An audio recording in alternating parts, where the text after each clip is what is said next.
This episode of La Verdad podcast is brought to you by our friend Sonia Figueroa of csonia.com. Hey, B-Fig. What's up? What's my favorite thing to do in the summer? Watch baseball. No. You know, my favorite thing to do is barbecue and family get-togethers, but it's hard to do when I don't have a nice big backyard. True, which is why we should be reaching out to our chica Sonia if you want to buy a house. Yeah, actually, Sonia has a ton of experience in helping people find the right home, especially first-time buyers, over 12 years to be exact. So, if you're listening right now and you have the itch on buying or selling, you need to contact Sonia Figueroa. VFIG, how can they do that? Easy. Just visit www.csonia.com. That is www.seesonia.com. Or just search for her online. She also speaks Spanish. Habla español, mi gente, and back to the show. This is La Verdad Podcast.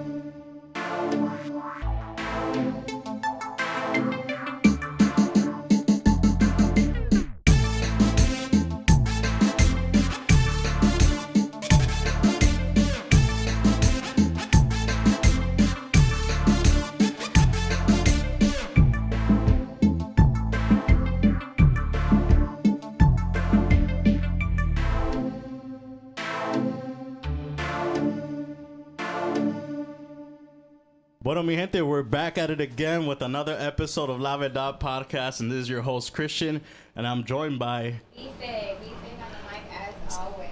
So we had a really busy-ass week and weekend, man. We've been... Entire month is crazy.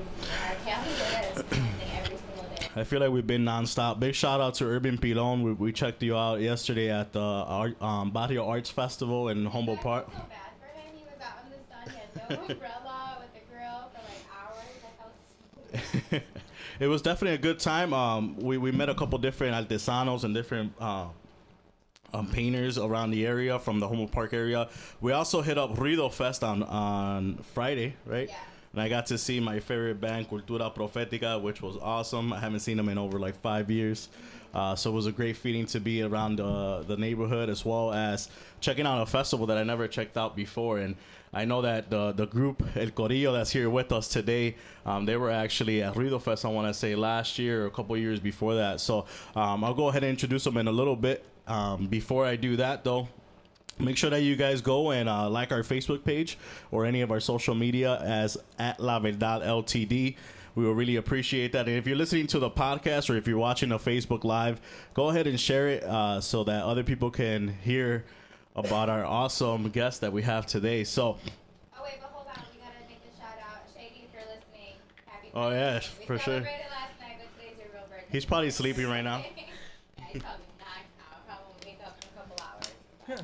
So, the guys that we have here today, I'm sure you guys on Facebook Live and watching the video, you probably see the guys right here already.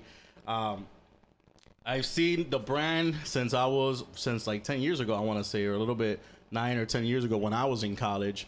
I saw the brand coming out, and I didn't really understand it until later on, like 6 years after that, when actually some of my friends started working in the brand as well. And that's when I was like, whoa, like they're doing something big in the community. Maybe you've seen it. A couple people wearing shirts that say Educated Latino, Educated Latina. You might have seen the Chicago Skull, which is the one that Chris is wearing right now, if you want to wave on the Facebook Live. You've probably seen that shirt around. You've probably seen the Hecho in Chicago shirt, which I have, and my mom has one too. But we have here today El Corillo from No Manches Clothing Company. How are you guys?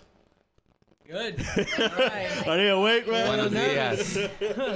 What's up? They're still sleeping, man. Is it too early for you guys? You good? Nah, we good. We got some water here for you guys too. I want to thank you guys for coming by today. You know, we definitely wanted to have a conversation. I use this to pick your brain, but I'm sure a lot of people out there might have questions as far as how did you start the company? You know, why did you start the company? Maybe there's people out there that are trying to get into the game as well in other areas in the United States or maybe outside of the U.S. But I also like to highlight Latinos in the community that are doing something within the community as well. And I was talking to George, right? Yeah. Before we started recording the podcast, where I know that you guys have a big presence around the Pilsen community as well in Little Village, and it's something that we might get into conversation later on in the podcast of the gentrification that's going on in the area. But I wanted to start it off. If you guys can introduce yourself real quick, we'll start with Miguel here. You're the owner of the company. Yeah, I'm one of the owners of the company. My name is Miguel Ángel Cambrai. Southside born and raised, Little Village. He's like, I'm done. What do you like for an intro? No, I like long walks in the park. Favorite color is red. Okay. You know, put my social out there, my address. But you've been with No Manches from the beginning. In its inception, actually, historically, the project started with two neighborhood friends. It actually originated in the back of the yards, so that's really where the brand actually sort of idealized itself from. So it's really a Southside kind of thing that sort of evolved into sort of a nationwide kind of thing. We've been blessed enough to even have sales outside of the U.S. as well. Wow. So it's kind of a crazy experience and journey. But originally it started with two sort of childhood friends that sort of developed it from its inception. I've been a part of the org for some years now as well. Like you said, it kind of started some years ago, but was dormant for a little while, and then we kind of resurrected it a couple years back to kind of sort of bring it to fruition. And it's evolved. It's evolved with the types of people that have been a part of the process. So I've been a part of that process for a couple years now. Yeah. Nice. So we also have Chris right here on my right hand side.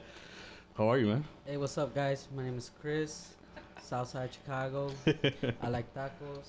Yeah, what's up? So we brought everybody from the south side over to the north side today for this interview. Man, it was kind of weird coming this side of the 290, man. I had to call my abuelita, ask for permission on the way over here. And we have George with us here too. Hey, what's up, guys? I'm Jorge Perez. Born in Little Village, but grew up mostly in Cicero area. Like these guys, you know, Southside also. Awesome. That's West Little Village. That's West Little Village. Cicero's West Little Village.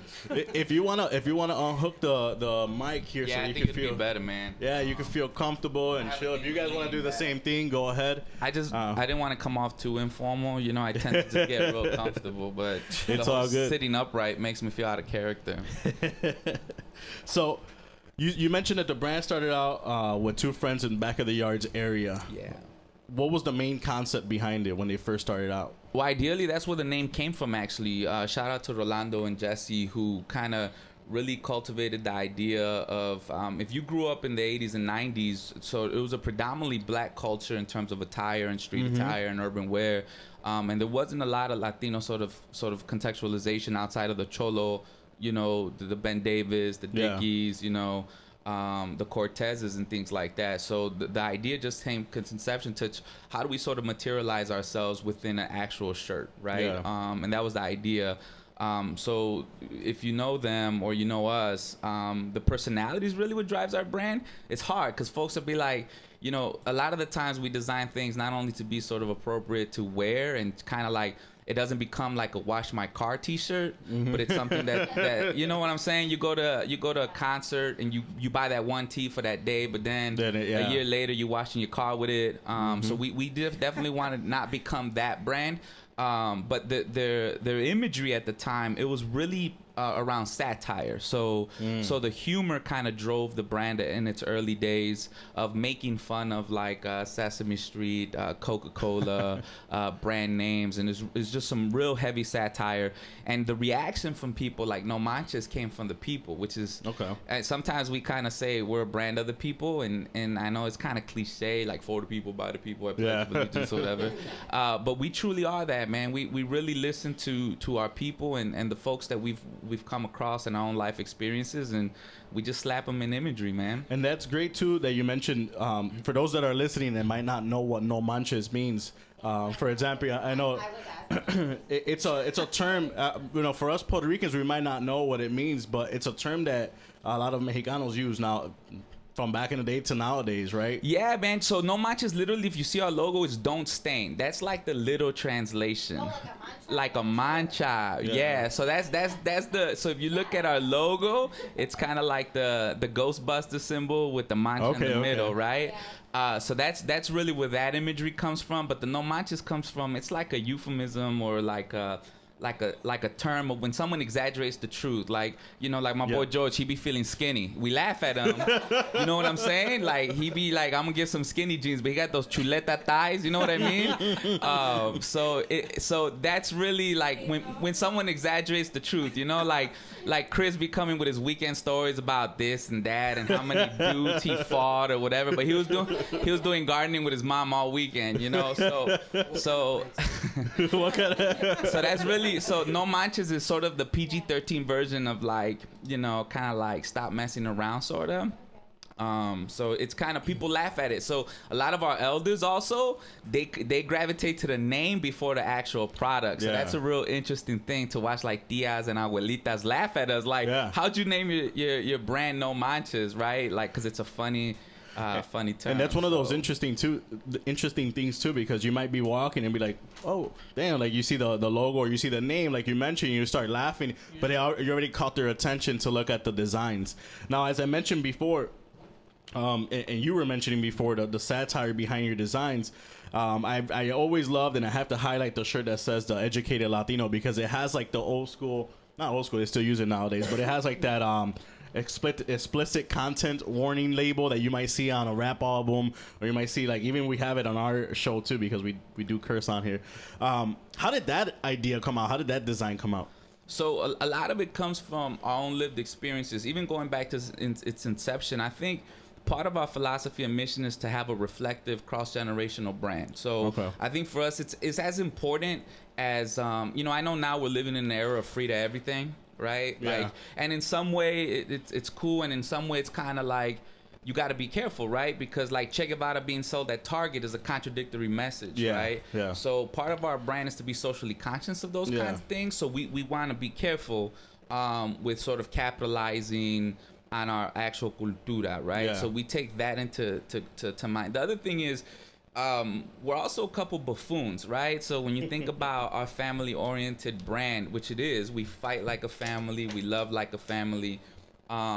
It's really important for us that we also evolve, you know, with time, you know. So, you know, we've received some cease and desist letters back in the day, right? Man. I mean, that's when you know you kind. People are starting to bootleg us now, so it's sort of a compliment and a curse at the same time. So, as we evolved in our own personal maturation as a community and personally, we also evolved the imagery to sort of complement some of that. And I think that we're living in a day and age where we still have to be real proud. I mean, I just came from Colorado, and I have a guy in Arizona rocking the shirt you talked about, educated Latino. I mean, getting off a plane in Arizona, right, with the shirt that clearly says, you know, hey, be careful, I'm an educated Latino. That's a statement, right? Especially in that area. That's a powerful statement, man. And I think that our communities have evolved as well. So that shirt specifically came from the idea of the growing population of college-age Latinos, and the ability to sort of even challenge the status quo on, like, you know, the lack of graduated Latinos, right? So that's been one of our Haymarket populars as well, with a lot of college-age youth, a lot of Latino centers across the country who want to kind of congratulate their graduates. It's sort of a rites of passage kind of tee. It is, yeah. And it's not a t-shirt that you will, like you mentioned earlier, it's not something that they're going to go ahead and wash their car with. It's something that came with a purpose, right? Like you mentioned, they probably just graduated. It was a gift that one of the guys gave them, whatever, and they don't want it. They're not gonna go ahead and use that to wash their car. So it was I like the thought behind it, and I like the concept behind it, because it's something that's gonna live on for a very long time. Now, I do want to ask, what was the first design that you guys ever made? Well, as a company, man, we got to go back to the vaults for those. But, you know, things like Gringo, El Mojado, which was one of the ones that got cease and desist from Sesame Street, right? Because you can't make fun of Elmo like that, especially call him a mojado. So we have a vault of just like original teas. Hecho in Chicago. Curvas Peligrosas.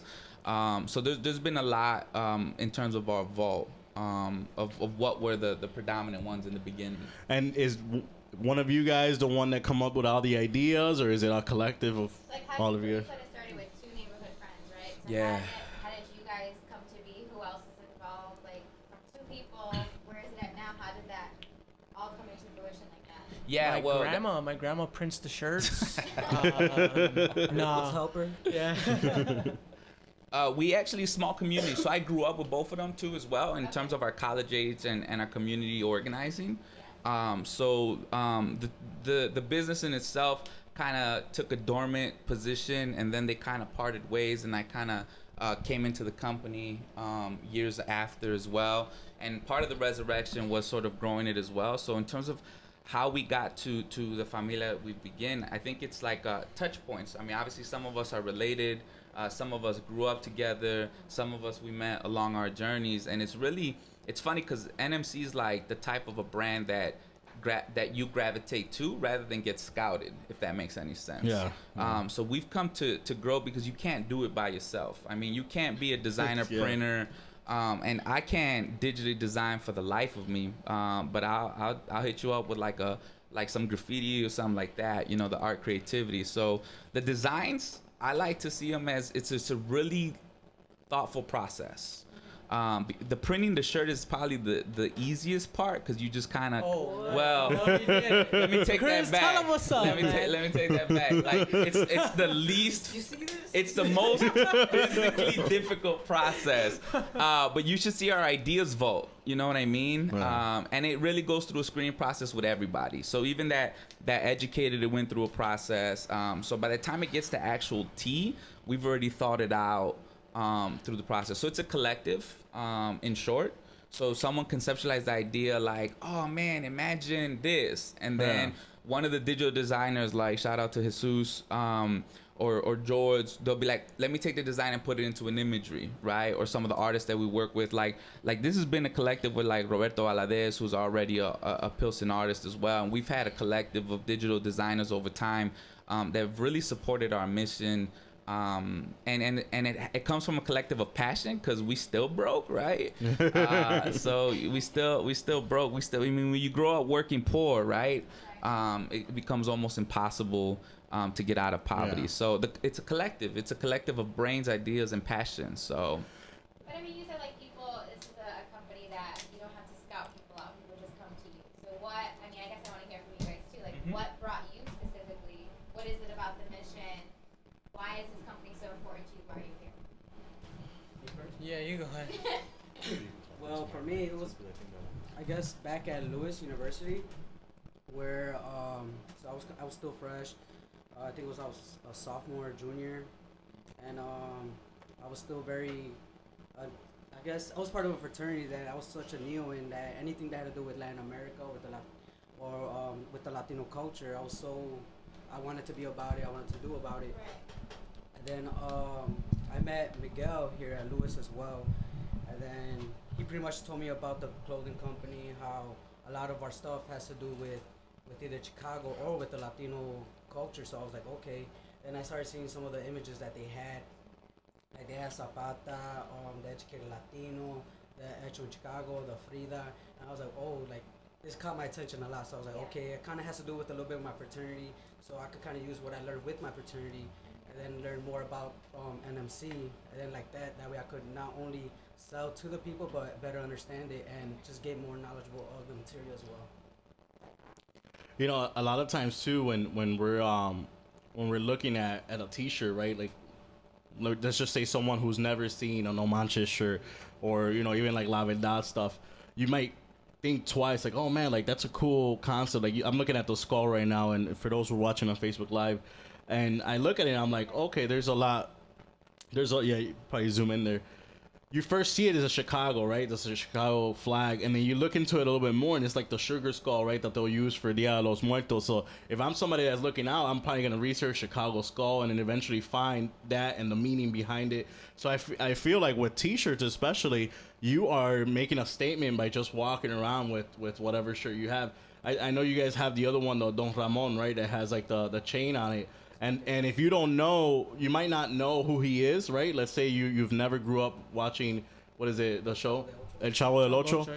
But then you might go ahead and Google Don Ramon, and right there, I feel like you guys planted the seed for that person to understand what the culture and the meaning behind that shirt. Well, not only that, but I think another thing too is that we're trying to connect different avenues.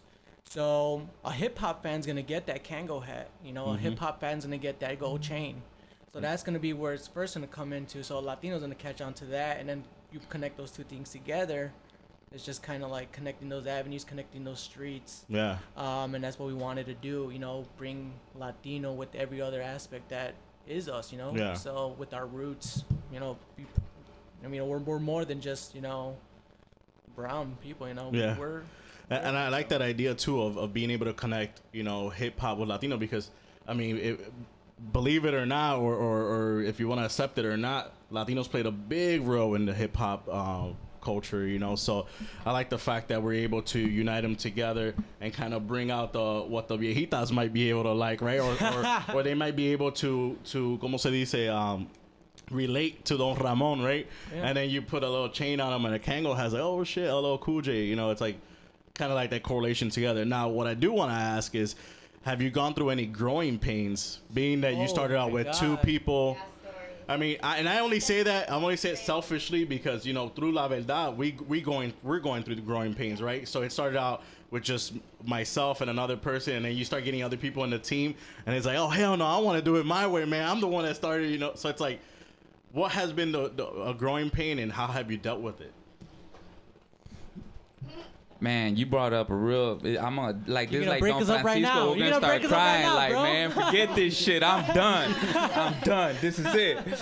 You know, honestly, man, it's like relationships are complex, man. But I want to go back a little bit to what JoJo was saying about intersectionalities. I think that we are a complex humanity, and I think that we try to reflect that through what we do, whether it's in touch with I think it's really important for everybody to know that part of our intentionality is to be in touch with our indigenous roots, our Afro roots, our African roots, our native roots, our cross-cultural roots, our immigrant roots, our native-born roots, right? So I think we just have so many intersectionalities. If you throw in sexuality, class, you know, gender, you know, and I think for us it's vital that we reflect that, right? Because the shirt's your reflection, to be really honest with you. Yeah. So when people walk into our booth, it's amazing. You know, you guys are more than welcome to spend a day with us at our events and venues.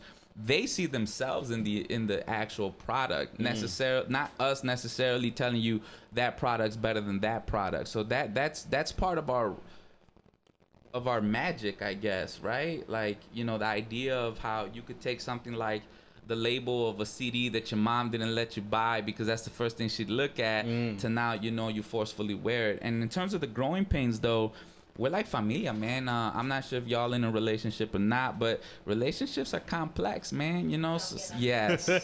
You know, like one day I could love my wife, and the next day I can just not like her, right? Like that's what family is, yeah. And then you go through your stretch marks, right? And then you actually go through learn lessons, right? You make some mistakes along the way, and you make some decisions that later on you look back and be like, man, we could have done it a little bit different. So, and then it comes also with the finances and the physical growth, right? Like, I'm sure investing into microphones, or, you know, maybe you started with just your computer camera and your Bluetooth or something, right? So it comes with that. For us, but those moments, kind of like fraternal experiences, some of us have different fraternal experiences, maybe not validated by universities, but those experiences create resilience, right? When you go through those hard times, or you go through those like grunge moments, it creates a stronger bond when you get through them, right? Yeah. Kind of like most things. So those moments for us have done that. I mean, I'll never forget the day that we reincorporated, and our first venue was Mole de Mayo. It was smaller at the time. I think now it's all over the news and stuff like that. Festival. Yeah, back in the day, it was only like 15 of us, you know, on a side street. But we went to print, and we had like a one color screen. So we kind of reached out to a buddy who had a basement set up, and none of us ever still screened before. And so the guy decides to tell us like 2 days before, I'm not making any of your shirts. So you gotta make it yourself. Huh? So, well, we made them.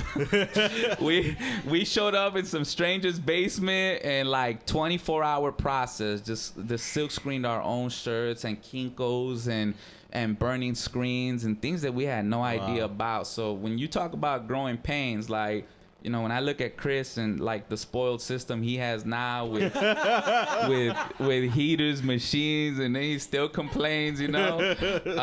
It's those growing moments, right? And then some of us became digital artists through this process. So some of us didn't study it for a living, and we just become that. Yeah. So, but it made us stronger. You made us stronger, and then there's those that there's some folks you grow up with, and then some folks you grow away from. Yeah. And that's just the way life is sometimes. And it would be a growing pain too, just like a relationship, right? So you have to grow away apart from that person. But to break it down real quick too, so No Manches, you guys make your own shirts, right? So you do. So for those that might not know, Show them the blisters, Chris. Show 'em the before we blisters. continue though, they can find any of the shirts of No Manches online, right? So on. Sí, puede visitar a la www.nomanches.net. Yeah, man. But we're a virtual store. We're also at the Fine Arts Museum, which is a blessing as well. And we're also at a Katrina Cafe on 1800 South Morgan. Nice. And you guys do print your own shirts, we right? do. So how's that process, Chris? My hands still hurt. No, it's when I first started, it was a very difficult process. Constantly, George actually, he was the one that taught me everything that I know. Day in, day out, just getting so frustrated, getting so angry, trying to line up everything, trying to get everything so perfect. And little by little, I mean, I'm still learning today. It sucks, but I mean, I feel like it's really worth it. It's a big struggle. Do you get a satisfaction of when you see that shirt that you printed and somebody else is rocking it? Like, oh hell yeah! All that blood, sweat, and tears that go into those shirts. Yeah. Every time when I see one, Why you lying? Your tears don't even reach the machine, bro. Why you lying? when I wipe them, they fling over to the shirt. We had to get him a stepping stool when he started, man, because JoJo's obviously a little bit taller than my boy Chris. And in the printing machines, is it just every single color you have to pass a different paint, right? Every color has to do a paint, and then for example, like the Chicago Skull, I had to hit it at least 6 times.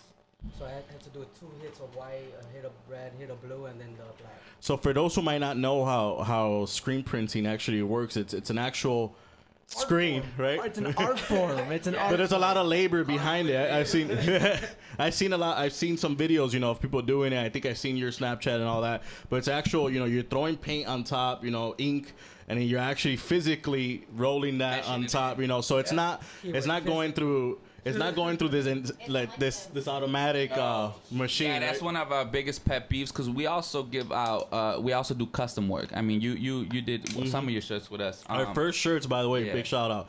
Our first shirts that we ever printed was with No Manches. So. Yeah, and then you stopped coming back, but whatever. Yeah, no. So a lot of folks. One of our biggest pet peeves was folks think that we're like those mall printers, where they could bring like your abuelita, rest in peace, Juju love forever, and then so they get really discouraged. But one of the things that we try to be as honest with people as possible. So like people are like, hey, make my team and numbers and last names, but we actually have to burn it. There's a process. So every color is a burn screen, and then every color is an additional layer to the shirt. So like if you do 2-color front, 3-color back, that's 5 colors. But folks will be like, no, we don't want to pay that, right? So it is a pet peeve sometimes. And then it's also, you know, I'm glad George calls it an art form, because part of this design is an art form. And then, you know, like when you think about, and I'm not comparing us to Banksy at all, but his is a digital art form, and then he just kind of throws it up on the wall. It's not like he does a mural every time he hits a wall or a canvas. So sometimes we don't get accepted also in the art culture as well, because, you know, they think it's kind of like a print and press system. Yeah. So it's always like, again, just like Latinidad, you fighting for your identity, right? So is the silk screening process. So, and JoJo's he's really navigated that self-taught, like 1,000 hours of YouTube and stuff like that. So it's the best way to do it, man. Yeah, so thanks for validating that work, man. So some folks, and the worst part too is when our people, it's funny because we talk about this in-house all the time, like, we don't go to Macy's and be like, hey, give me 2 for $5, right? We don't go pick any of your favorite brands, right? We don't go to them or Polo and be like, hey, how much for 3, right? But for some reason, you know, within our own selves, we want to kind of like broker that, right? Yeah. And it's hard for us, right? Because sometimes we want to stay accessible to the people. So if you realize we've been consistent and stagnant with our income, so like our shirts don't go higher. So like even though right now market value for a tee, just even with that one print, folks are selling them for $32 right now. So that's the market value for a tee. But not us. We kind of want to be a shirt of the people, right? Once we start separating ourselves from that, then we kind of lose that. Yeah, that's what I wanted to ask too. You know, obviously you're a Latino-based business, right? Very family-oriented. Like, how do you feel that you compare? I mean, you said before that you don't want to be the shirts that we wash our cars with, and you kind of answered that. But how else do you feel that you compare to other, just whether they're T-shirt companies, clothing companies, or other Latino businesses? How do you feel you compare, and how do you want to like stand out besides what you Who wants to shoot? Anybody? I feel like I'm doing all the talk. I'm so passionate, by the way. And I'm a teacher, and I just get I think a part of it, we do a lot of market research. So like when we first began, we went into going back to the lessons learned. Your product value is as good as the product itself. So sometimes, like when you think about a throwaway shirt, it shrinks, it like fades real quick, or things like that. So for us to differentiate ourselves from other brands, is we do like market research, like what are they selling at the Gap in terms of material? What are they selling at Nordstrom's as material? So we look at some of the higher quality products. And then the other thing is this whole still screening clothing industry is a whole process. So we've traveled to like Vegas to the clothing conventions and stuff like that. So we've really have educated ourselves of what makes a better brand or what makes a stronger brand. Where we fall short is the economics, right? So we're self-invested. So what the money we make, we reinvest. The money we make, we reinvest. So nobody's getting rich anytime soon, but that's how we evolve. That's how we've been able to buy better equipment. That's how we've been able to buy better systems. So the way that our vision has always been that one day we'll get that phone call from some kind of large, distributor and saying, hey, we've heard of your product and we definitely want to sit down and have a conversation about how do we distribute it across the country, right? So that's the idea. So the idea is get your brand to the level where it can compete at that level. So to test our theory, we kind of bought a 6-month lease at one of the malls outside of Little Village in Pilsen intentionally to see how we can compete in a foreign market. And we did exceptionally well. And that was really a coming out for us to realize that we can compete with the best of them. We just have to find those markets that we could integrate ourselves to. So I guess the next phase for our brand is going to be to find those markets and start getting into those brands. So aside from actually doing the 6-month lease that you guys did and that kind of give you an idea of what people want, any other marketing strategies that you're focusing on in order to grow the brand? I know social media nowadays tends to be like the way you validate, right? Nowadays it's like, oh, I got this many followers or I got these many likes, for example. What are you guys doing as far as social media? Is that a real big way for you guys to grow your following? Oh, well, I think, I run the Instagram, and we all got a little part of it. I think one of the things is we never want to lose ourselves or lose our people and our roots where we come from. So we wouldn't be nothing without any of our fans, as cliche as that sounds. So if you look at all of our pictures, everything we post is strictly to our roots, or it's either our fans. We don't use no models. We don't use anything. All our fans tag us. We try to stay engaged with them and, connected with them. And that's what they are, because, without them, then we honestly wouldn't be anything. And that's pretty cool, too. Like, I've seen that you guys actually use fan-based, right? Like, people will take their own selfie, right, with a shirt, and they'll tag you guys to it. And some of those pictures are, like, phenomenal. Like, they look like they actually went to a studio and did it. We've actually encountered the same kind of issue. Like, I noticed, for example, I was looking at another brand. I think, I forgot the name, but they had like stock photos, right? And everything looked really professional. And they had a bunch of numbers. But to me, it was kind of losing the roots of where it came from, right? And one of the things that we've done is that we always like to have, like, my mom rocking a shirt, right? And have her take a picture and show it, because I want the average person to see it and be like, yeah, I could fit into that shirt. It's not like I have to be an Instagram model to do it. Is that kind of the same concept that you guys have, or is it just like people are just sending it to you guys and you just want to make sure that you show them off? Well, we try hard to just be as natural as possible. So one thing, just like our personality, so are our body types. Latinos are, and the food is so delicious across all of Latin America. So, we've also been known to be the gordito brand, right? Just because they see our pictures online. But really, we actually also stay away from trying to body shame folks. And we even go as far as, like, let's say the manufacturer that on a certain element of shirt only goes up to a 2X or whatever, but someone's really trying to get into a 5X or larger or whatever it is, we go out of our way to get it done. So a part of it is just being as natural as possible. Like Jojo said, it's about showing our reality of who we are. And we could be models, we could be regular. Those are the favorite moments of our brand. So we try to be as consistent as possible with that, and very intentional, man, because part of our freeing our minds is also freeing our insecurities of oppression, right? So especially if you grew up Latino, we definitely color shame, we body shame, we height shame, and it's no diss to our elders, but they were raised that way, right? Like if you're güerito and blue eye, you're gonna be a beautiful Latino, right? If you're dark skinned, you're gonna be the bad guy in the movie, right? Like it's just so we try to sort of reverse that so we can start freeing ourselves from that insecurity. So we're glad, like Jojo said, a lot of our fans really gravitate to that. And we definitely love food as a clique. I don't know what it is, but man, we that's why we don't do festivals. We eat more than we sell, man. So I started banning festivals because you guys just want tortas and tacos all day. But with that said, you can follow us up on Snapper Chatter. Instagram at No Manches Clothing Co. Instagrammer. Instagram, Facebook, Twitter, No Manches Co. The little bird thing. I'm old, man. These guys are putting me on. Like, are you on Mi Gente or what? Nah, I don't even know. I was running the MySpace, so these guys came along talking about we gotta evolve, man.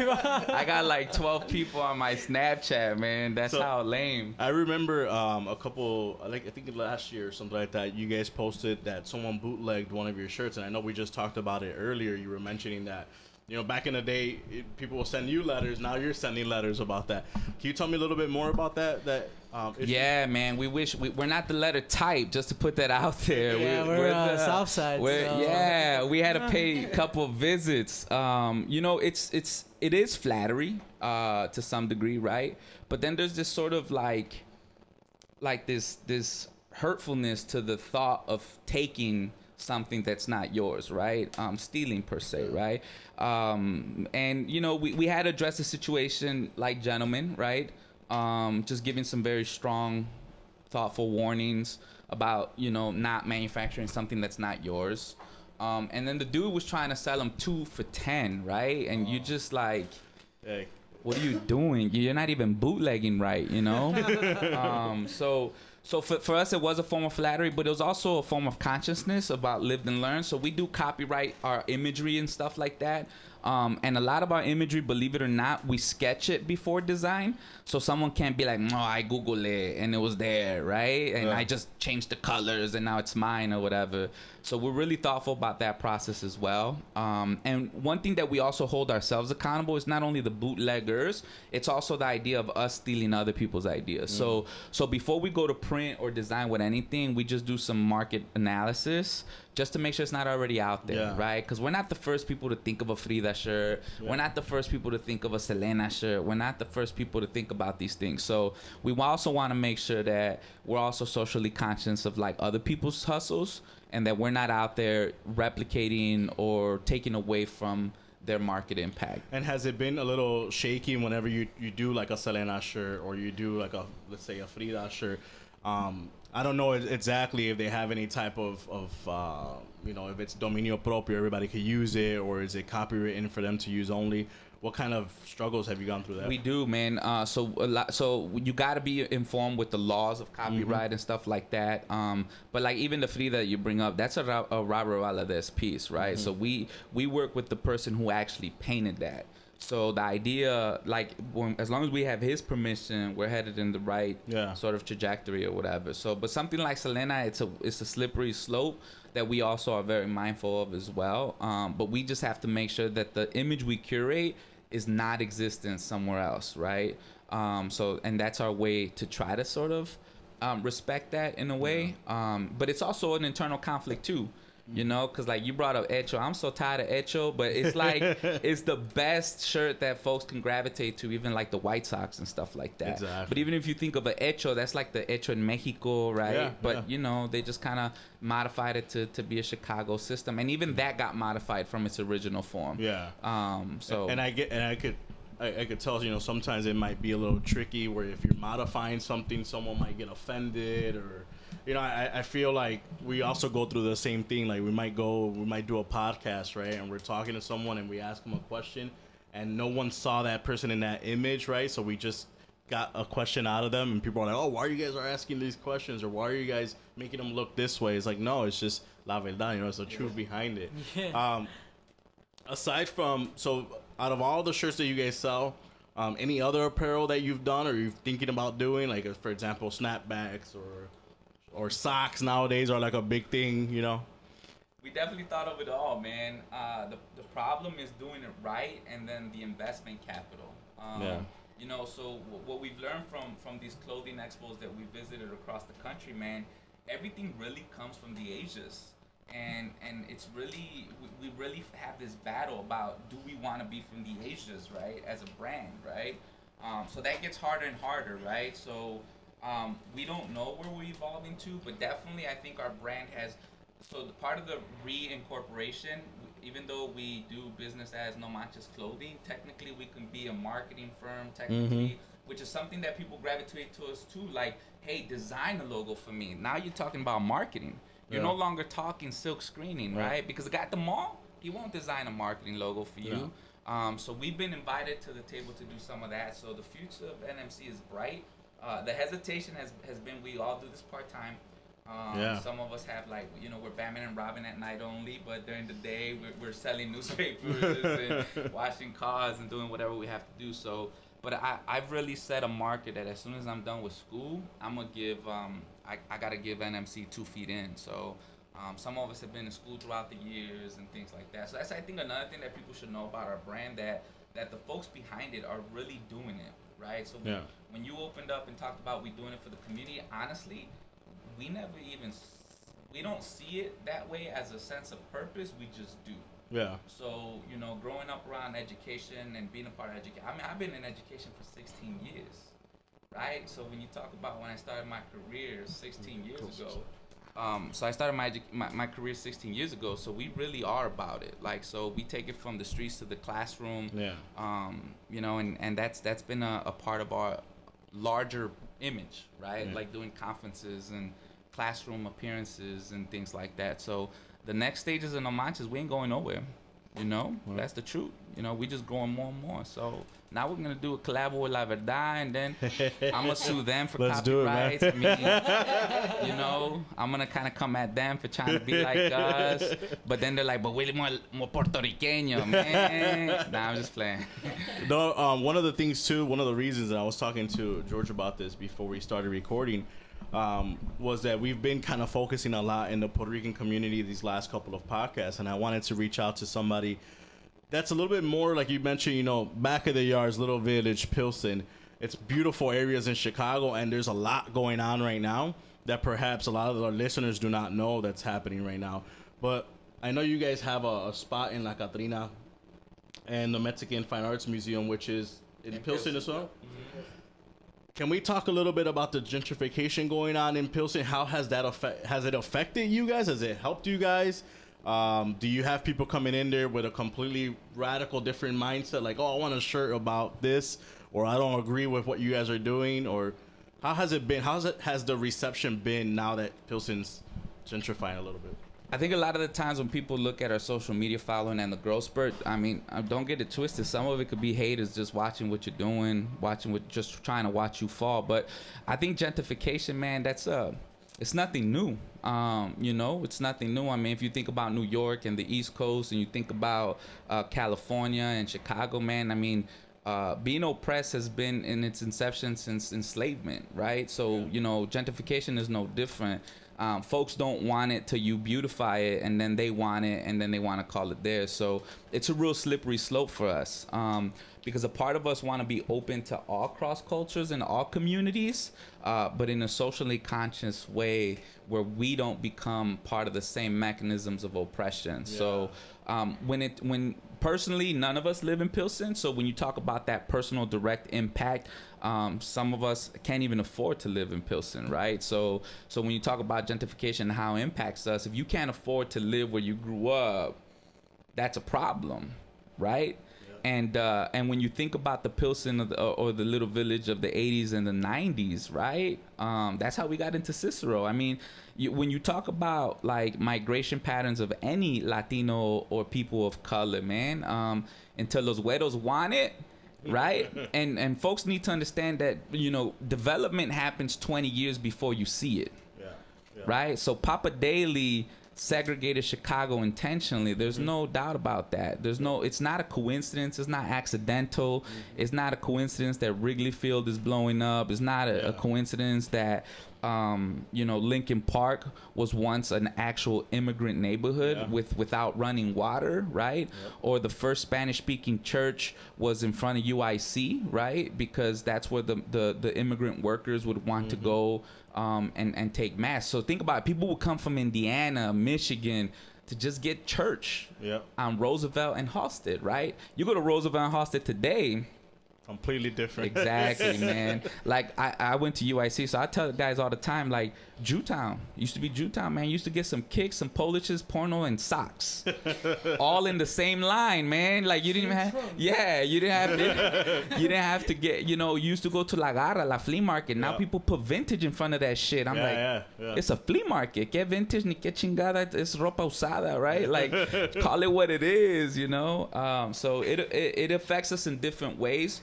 But on the gentrification is never positive, because it's the displacement of poor people, right, or original inhabitants. Even if you think about what we did to the Native Americans in this country, man, we've been gentrifying this land. You know, my sons are tripping out. I took them to a trip to Colorado, and I made them go see some of the indigenous spaces and stuff. You know, because folks don't really realize how we've all been a part of gentrification, including us sitting at this table, right? Because it's the part of the process of the youngest country in the world, man. But it's never cool, man. And if you grew up in those spaces like Pilsen, right now you see a lot of the conflict of people just fighting for their own spaces, man. You know, and now it's like cool to be an artist or cool to be an activist and cool to look like Brad Pitt on with the weekends. You know what I mean?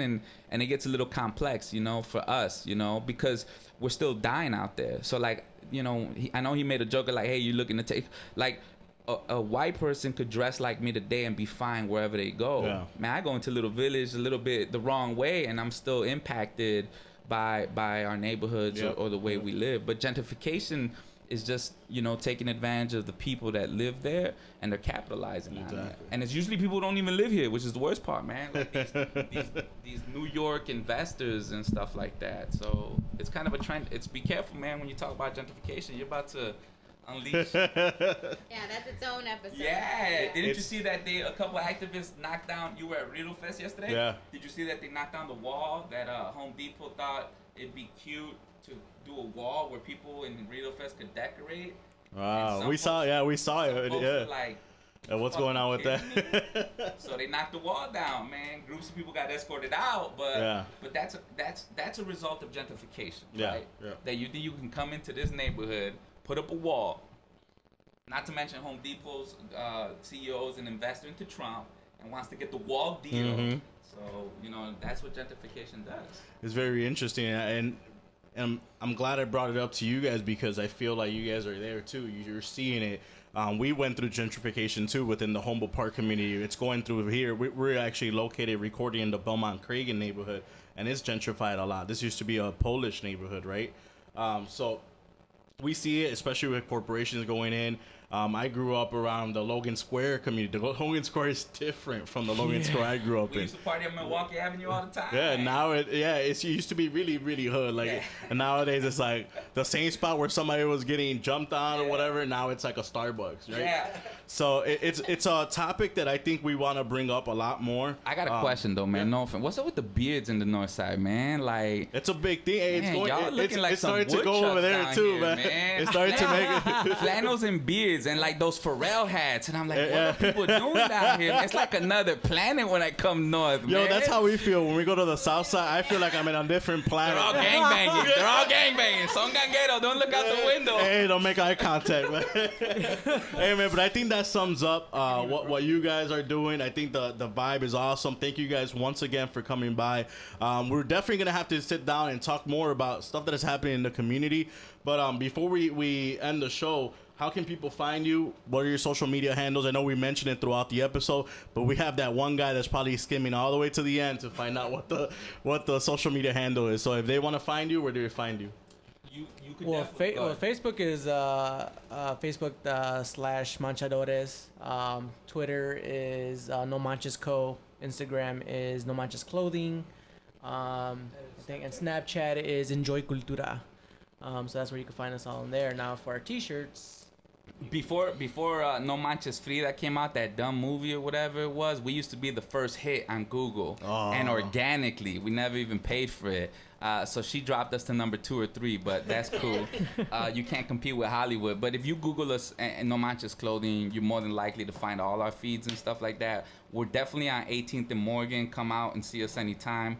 We're at some of our products at the Fine Arts Museum. We definitely do touring with festivals. If you want our product at your storefront, at your cafe, we do that too, wholesale. And you want to sit down with us, catch us at your barrio. Or just email us or call. That's always we're not an industry where we have departments that do shit. We are the departments. Yeah. So like you hit up Facebook, but you're actually hitting me up. You know what I mean? So we're not that big. So we're family friendly. Thank you for having us, man. It was kind of I didn't know what to expect. So. Yeah. I called my guy off. I was like, "Hey, it's cool. Don't come." You know what I mean? Just in case things popped off in here and stuff. But thanks for having us out here, man. And you guys also do custom printing as well. Sure. So if anybody looking for T-shirt printing, hit up No Manches. We definitely work with a lot of nonprofit organizations, a lot of schools, a lot of teachers. We definitely support the service industry. So if you're a teacher, a cop, a firefighter, whatever, janitorial services. We're big fan of public services.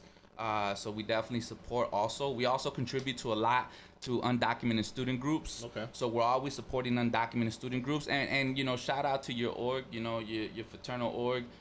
We also support a lot of student clubs. So if your student club is looking for T-shirts and you're always balling on a budget, give us a call, and we tend to support student clubs as well. Awesome. So once again, I want to say thank you guys for coming by Gracias. and stepping into the north side for today. You might not find an elotero, but you might find a coquito man around the corner. Bueno, mi gente, once again, thank you guys. For those watching on Facebook Live, God bless, take care, and peace.